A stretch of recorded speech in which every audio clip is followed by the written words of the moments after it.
Ayun. So, good evening guys. Ngayon po ay Thursday, July 31, 2025 at nako, laglagan na naman sa market natin. Ghost month na ghost month na. Although sinasabi nila ang ghost month is halos sa katapusan pa ng August. Pero kung titignan mo kasi yung market, yung pakiramdam natin sa kanya is parang pabagsak talaga yung yung price action ng index natin. So, di ba hanggang sa ngayon, bihira sa mga blue chips yung mga nakikita natin na gumalaw. Exemption siguro ngayon itong si Wilcon kasi nag-up siya ng 6.95%. So majority ng mga stocks natin is laglag and then yung mga nakita natin na gumagalaw, mga puro penny stocks yan, no? Si Bicor, si Geo, and nilagay natin si Jazz, si Upson, at saka si JMAP may catalyst naman si ano di ba? GMA7 natin. Okay. Tapos very bad yung yung itsura ng candles, nalaglag siya. Tingnan natin kung may support na kasi may konting net foreign buy 228.54 million. So may konting weak yung candle. Pero ramdam natin, di ba, kung meron ka mga stock sa market, ramdam mo yung pagbagsak kasi 6,200 na lang, 6,252.73. So malakas yung drop, negative 1.04%. So buti may sumalo na foreigners. Marunong talaga sila tumiming, no? Pag may na mahina saka sila bumibili dito sa market natin. So hopefully sideways lang yung nakikita natin. Ayan. So kagabi, yung US market sa umpisa ng trading nila, okay siya, di ba? Tapos bigla nag-drop sa closing nila. So ngayon, parang bumabawi yung futures, medyo okay nakita natin sa US market. Pero sa Asia markets, marami yung laglag for today's trading. Crypto, bumabawi naman siya. So 118K pa rin si Bitcoin pero yung mga charts na nakikita natin sa kanya is puro verde naman siya. Okay, so dito naman sa Philippine market, so isa lang pinag-usapan, si Plus. Ayan, so mainit. Nako, flooring na naman tayo.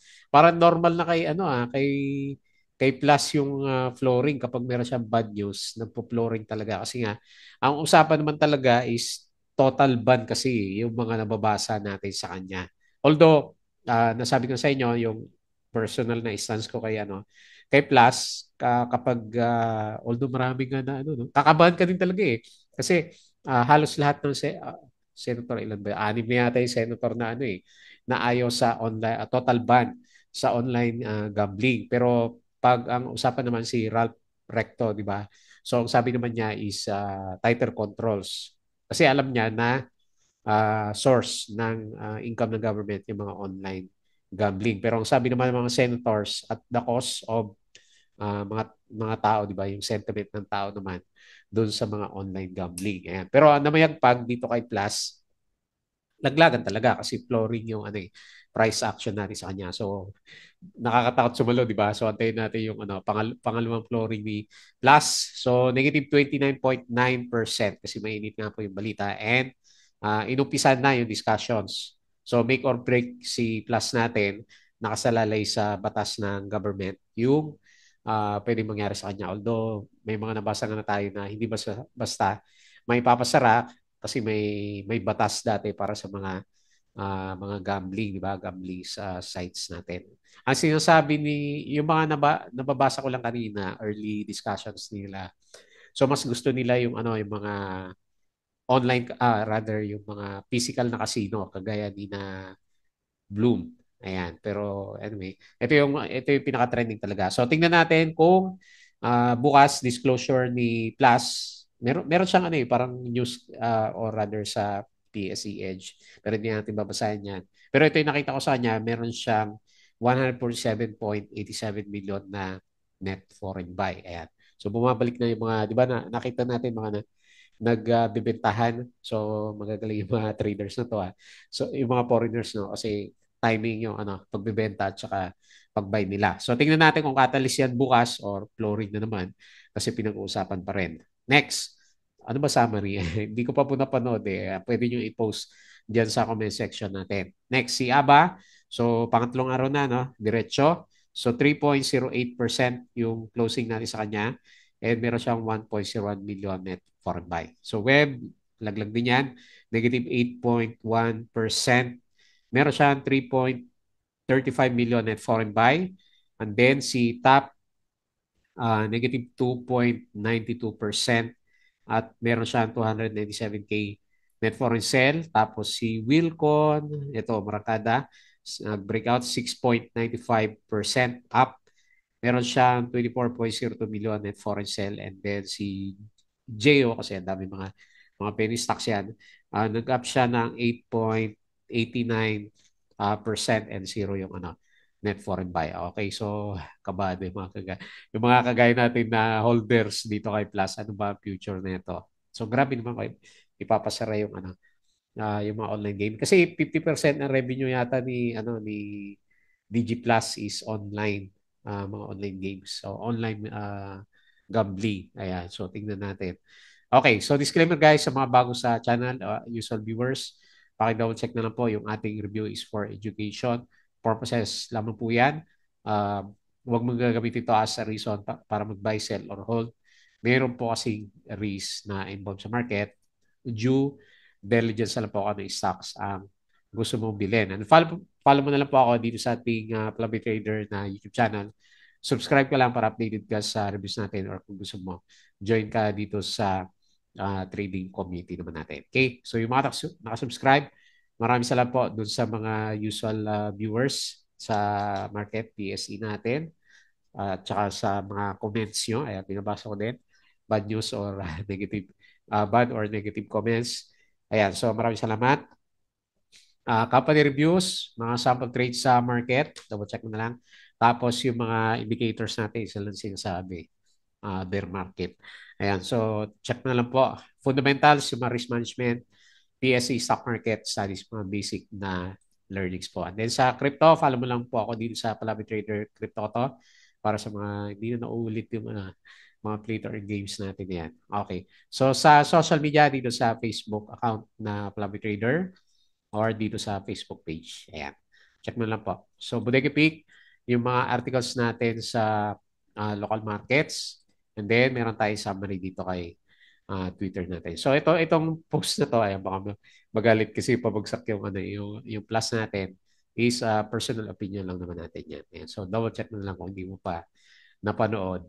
Ayan. So, medyo optimistic ako kay Plus. Pero, syempre, nakadepende tayo kung anong gagawin ng mga senador natin. Okay? So, tingin tayo dito sa summary ng market. Naku, laglagan lahat, oh. So, bakit 1.04 lang yung laglag natin? Eh, may mga 3% dito sa index natin, oh, tsaka 1.6. Hindi kaya mali ito? 1.04. Ano, mali yata eh, no?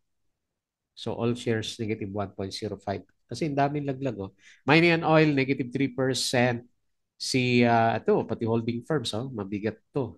Negative 1.61%, property 0.94, services negative 1.23, and finances 1.40, negative 1.49%. Para mali yung negative 1% lang yung index natin. Okay, anyway. So meron tayong net foreign buy 228.54 million. Hopefully magpa-bounce sa market natin bukas. Pero afternoon profit taking naman sila.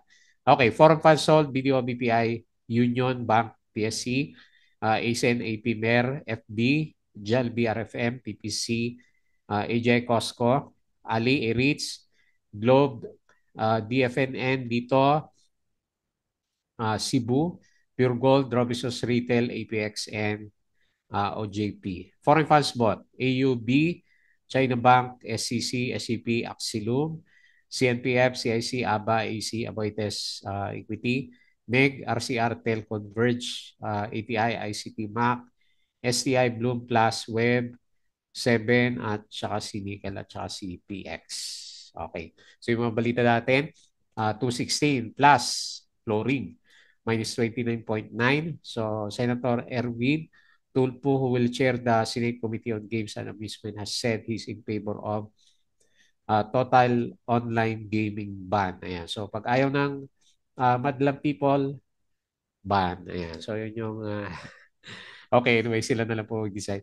I appreciate that Plus Management takes extra effort. Ayan, masisipon tayo. To explain which news factors may have influenced their share price swings versus the default boilerplate, we are unaware. Okay, so anyway.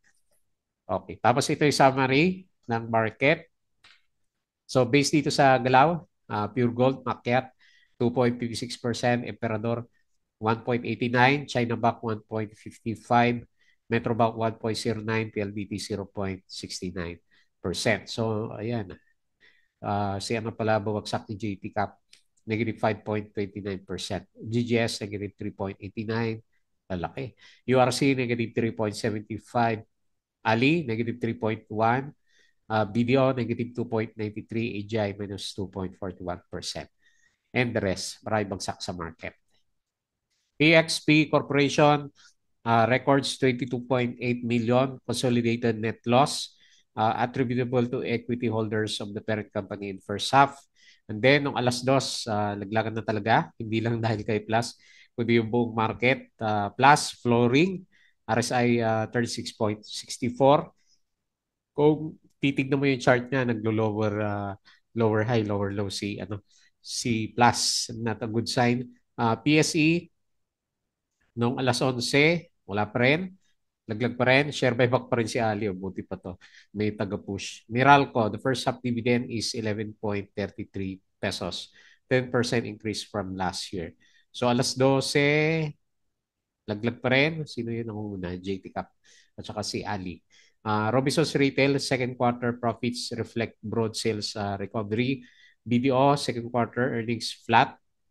China Bank books 13 billion profit in the first half, loans near 1 trillion. Ayan. So maganda naman pala finance itong si China Bank, kaya lang nabuhusan na. First half income surge 64%. Ayan, kumita si Padcor dahil sa pasugalan. Share buyback transaction, OPM at saka si Fruit. Philinvest is targeting at least 20% annual earnings. GMA 7, income triple to 2 billion. Balik tayo. Tapos si Robinsons Retail up 3.9%. TXP loss ulit. 13.37 million.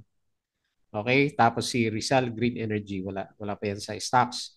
Copper price collapse. Ayan. Hindi kaya ito yung catalyst ng mabagsak na mga mining stocks natin. Meralco, hold down, sabi ni Outsmarting Markets. Facebook, ayun nag-upsurge ng 9%. Yun siguro yung yung maganda kasi maganda yung results niya. Baka dahil doon maganda yung futures ng kanilang market. Okay? So US market medyo nag-drop siya ng closing pero sabi ko nga parang bumabawi nila yung kanilang market. Okay? So patalastas po ulit yung ating Patreon channel, yung mga gusto ng guide sa trading po sa Philippine markets. So sali lang po kayo dito. So double check mo na lang yung ating Patreon channel. Okay, so balik tayo dito sa index. Nabasag na yung MA100 natin. So retest talaga dito sa 6.4. Hopefully may siguro naman pag merong another 100 million na net foreign buy, pwede tayo magkaroon ng support sa 6,200. Pinaka-bad side, balik tayo sa 6,000 level. Ayan. So, di ba pataas ni BBM yung market natin? Wala eh. So, pa-drop lahat ng indicators, parehas, RSI at saka MACD. So, medyo obvious na yung mga downtrend signs, downtrend directions ng ating market. Okay? So, hopefully good sign, 228 million net foreign buy. 6,252 yung closing, negative 1.04%. Okay po. So, dito sa winners na lang, tingin tayo ng mga winners. Yung mga above 1 million na lang So, mga penny stocks kasi yung iba. So, Geo na daw G. So, tingnan natin yan.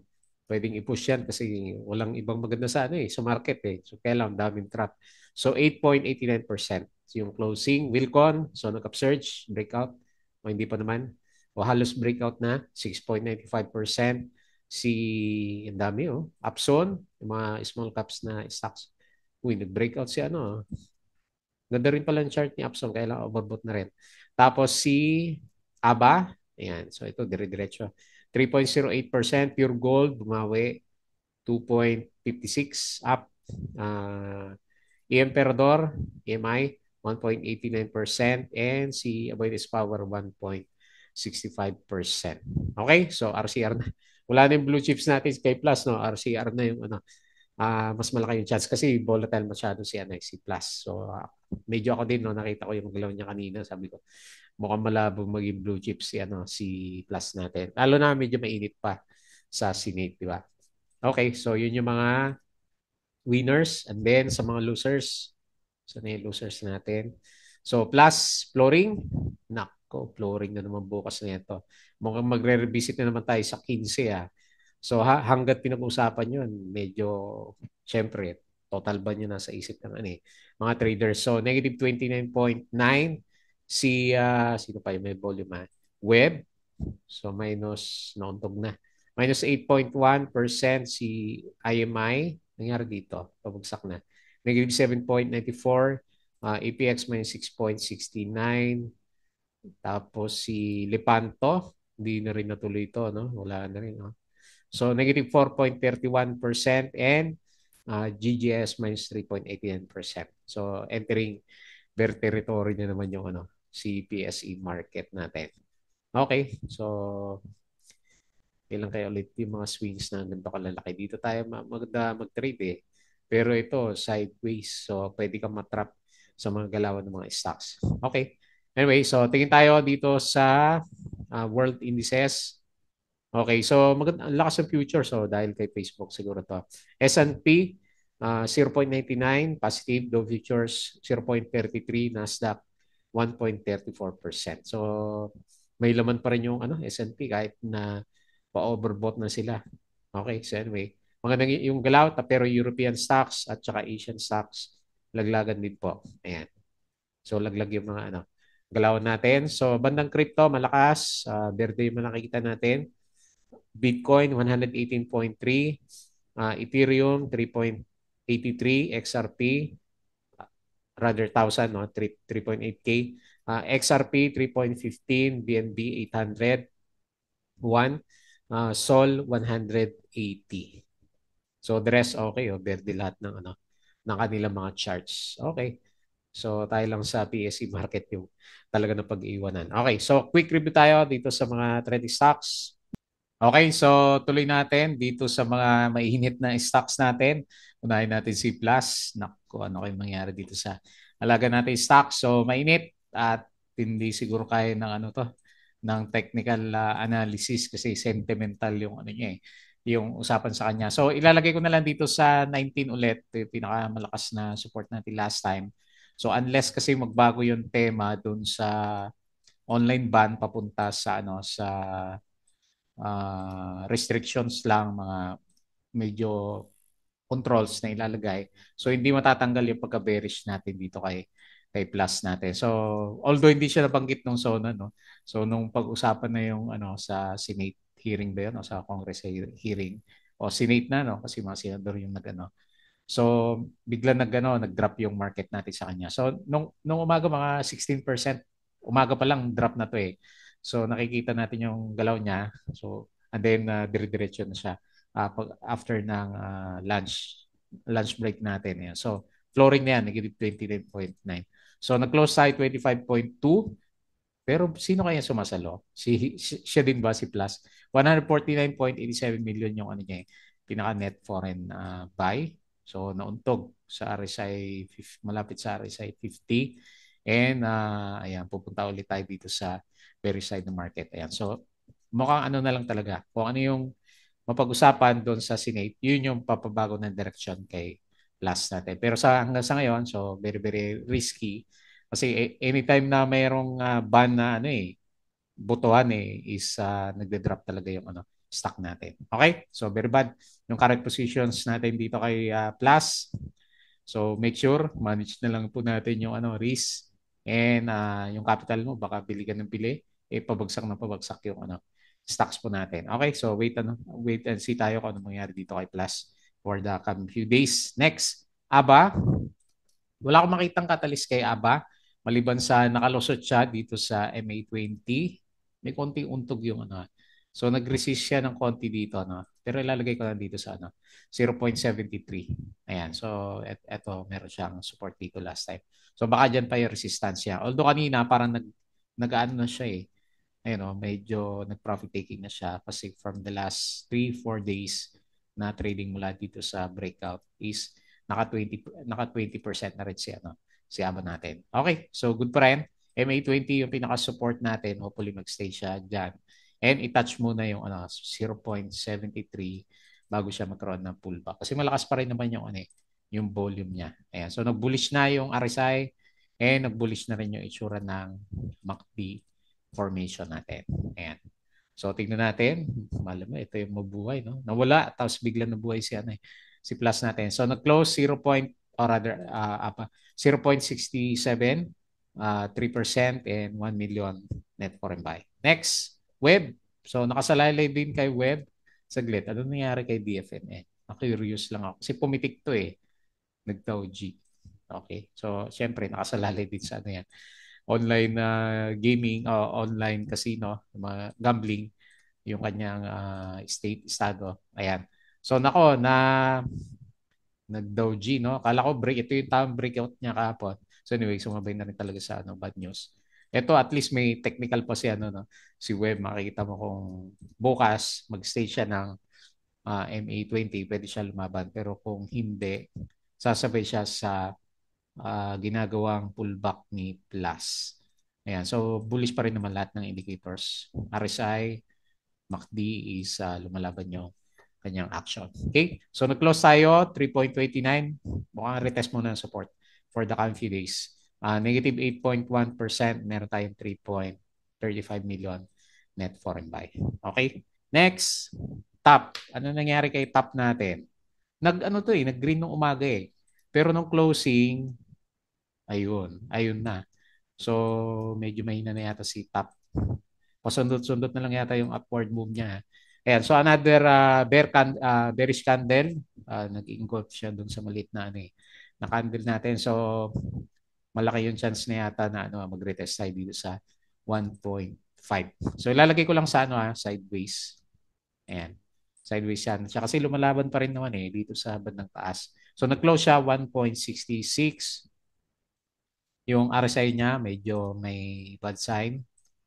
So, siya, divergence na dito sa price action natin. So, negative 2.92% and meron siyang 297K net foreign sell. Next, ito lumusot si Wilcon.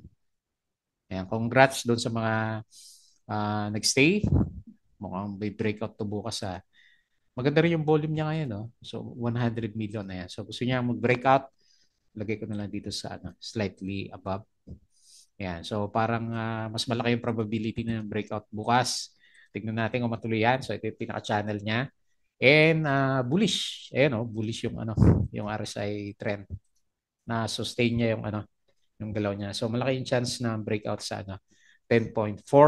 So nag-close tayo ng 10 peso, 6.95% up and 24.02 million net foreign sell. Wala din catalyst tong si Bilcon natin. And then lastly, so mukhang pinipitik na lang yung mga penny stocks kasi nga medyo pangit talaga yung blue chips. So lalagay ko na lang dito kasi Dow G sakto. Kung dito ka nag-take profits 0.18 resistance and support is 0.13. So overbought na Nagka-volume siya 5 million. So nag-up siya 8.89%. Ibig sabihin mas mataas pa pala yan. Grabe pala yung spike nito 30%. Tingnan natin kung trap pa to. Okay. So mukhang lumalaban naman siya. Tingnan natin bukas. Baka may follow-up tong si Geo. Pero syempre, bearish candle yung inverted Dow G and overbought. So less likely kasi nabibili yung mga traders na kagaya natin kapag overbought yung stocks. So nag-close siya is 0.1470, 8.18% up and locals lang. Negative 1.55K net foreign sell. Okay. So nauntog bigla. Ang lakas naman kasi ng sipa. Ayan. So bigla tuloy nag-profit taking si Gio natin. Kasi kung susukatin mo dito sa area na to, ang laki na rin 89%, di ba? Okay. So balik tayo dito sa index. Medyo hindi maganda, hindi napakita ng chart. May konting pag-asa. Sana mag-bounce bukas sa 228 million na to. Nakadepende. Hindi tayo nakadepende sa US eh. So ano ba yan? Ipa-price in the market yung yung 19% na tariffs ng ng US sa atin. Okay. So makikita natin for the coming few days and exciting panoorin si Plus. Kailan po minus yung ano yung galaw niya, daming negative comment doon sa sa Instagrams. So anyway, palitan 'yan pag nagkaroon ng good sentiment yung mga naman traders naman ng Plus yung nababash doon sa sa Instagrams. Anyway, tingnan na lang natin for the coming few days po. Ayan. So, bago tayo close, please don't forget to subscribe dito sa ating Palapit Trader na YouTube channel. Crypto ko na, follow mo na lang Facebook account, Facebook page, Bodega Peak, Twitter, and Patreon sa mga gusto ng guide. Sali lang po kayo dito sa group natin. Okay? So, yun lang. Maraming salamat. Kita ulit tayo bukas.